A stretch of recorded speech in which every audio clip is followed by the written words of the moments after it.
The operations of the past 2 weeks have focused in the southeast of the country, specifically in the Donetsk and Zaporizhzhia regions. In Donetsk, Ukraine has been pushing on the flanks around Bakhmut and, as was announced last week, they've also been making progress, taking a number of small villages south of Velika Zoviska. Officials say Ukraine is working on attacking lines in the directions of Berdyansk and also Melitopol and have taken further ground, including the village of Plataya Hatki in Zaporizhzhia, heading towards the Russian-occupied town of Tokmak.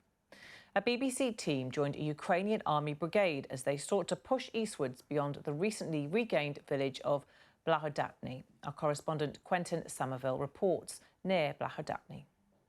On a hot day east of Blahodatny, the Ukrainian attack begins.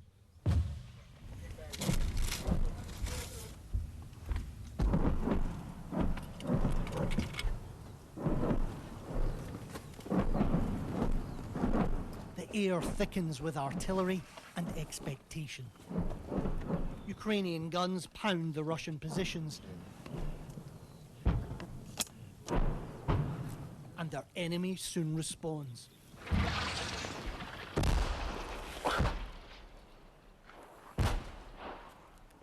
But it's a miss.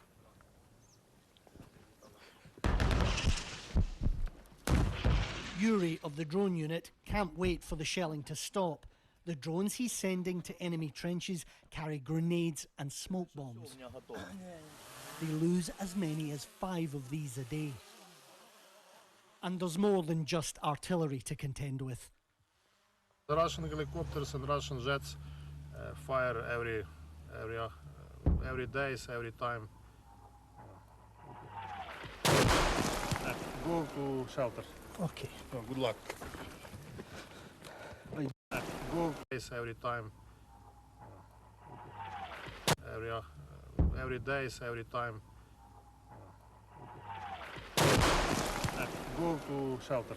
Okay. Oh, good luck. I just illustrated that point very well, that one of the big advantages that the Russians have over the Ukrainians is air power. The Ukrainians are attacking on the ground, but the Russians still have helicopters, still have warplanes. It makes it much more difficult for them to advance.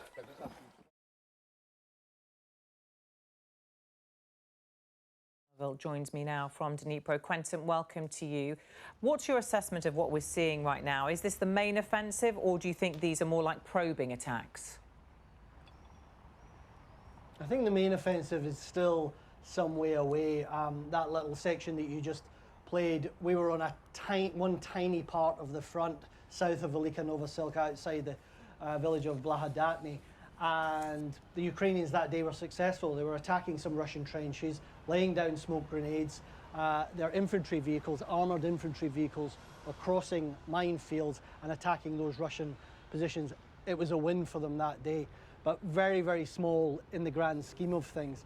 And when we were on the ground there, we got a real sense of the fierceness of the fighting. We saw lots of Russian corpses, a number of destroyed Ukrainian American-built armoured vehicles, and the Ukrainian troops we spoke to said that they'd taken a lot of casualties too. Really what Ukraine's attempting at the moment is it has a number of these points where it's attacking Russian positions, as you mentioned in your introduction, in the east, in the southeast, and a bit further along. And they are making some progress, but it's very slow going. What they're trying to do is stretch Russian resources, stretch Russian manpower and weaponry, and then when they see a gap, we might then see that main force that's being held in reserve at the moment, those British Challenger tanks, etc., join the battle and try and exploit any weakness that they find. But that could still be many weeks, if not months away. And Quentin, you were embedded there with the Ukrainian Army Brigade, weren't you, to get access? How much of a balanced picture do you feel you're actually getting when you're in that kind of situation, when you're embedded with soldiers, Ukrainian soldiers? I think whether you're embedded with Ukrainian soldiers, Afghan soldiers, if you're in Syria or Iraq, you always have to take a step back, because you're always looking at a very, very small, a postage stamp part of the picture, really. And it's impossible to extrapolate how an offensive is going, how a war is going for that. So you always have to bear that in mind. Of course, we can't get access to the Russian positions, but we constantly look at the big picture and reporting and social media, Telegram, etc., for updates from the alternative point of view, how the Russians are viewing how the offensive is going. But it's really invaluable and very rare too to be able to spend time on the ground in the trenches while an assault is going on in the midst of this massive counter-offensive.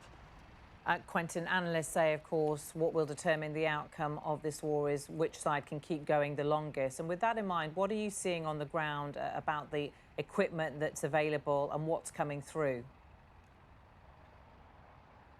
Not just who can keep going the longest, really in this counter-offensive, it's also about who can go the fastest. Can the Ukrainians build a momentum that allows them to, when they find that Russian weakness, to be able to exploit it? Because remember, let's try and remember what they're doing. In the south of the country, Russian troops have occupied a large area, a land bridge, and Ukrainian forces are trying to get down there and split those Russian forces so that they can get closer to the Sea of Azov and to Crimea. In terms of weaponry, in terms of kit, as I mentioned earlier, we saw a number of destroyed US-built mine-resistant armoured vehicles, which the infantry used to attack. The Russians had taken them out, and were still, while we were there, dropping grenades on them from drones. We were warned, don't spend any time near them, the Russians are still hitting them.